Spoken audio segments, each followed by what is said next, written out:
एवं यह विद्यालय को सुदृढ़ भाव गढ़ी तोली शिक्षक शिक्षयित्री वृंद एवं तथा मोर सहपाठी और सहपाठिणीगण समस्त को मोर हृदय गभीरतम प्रदेश को श्रद्धा सुमन अर्पण करुच्ची।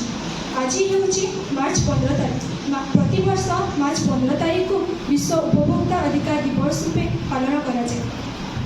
खाउटी मानकर अधिकार संपर्क में लोक मान सचेतन करने यह दिवस मुख्य अधिकार भाव में परिचालित हो।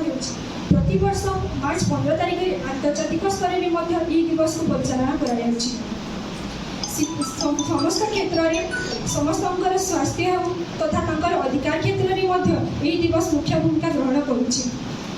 विशेषकर शिशु मानकर खाद्य सुरक्षा क्षेत्र में यह मुख्य भूमिका ग्रहण करुच्ची। जदि कौन व्यक्ति आमको किसी विक्रय करुपर आम क्षतिग्रस्त होबे ता विरुद्ध किसी आईन रखी जहाद्वारा आम तार क्षतिपूरण पाइपर।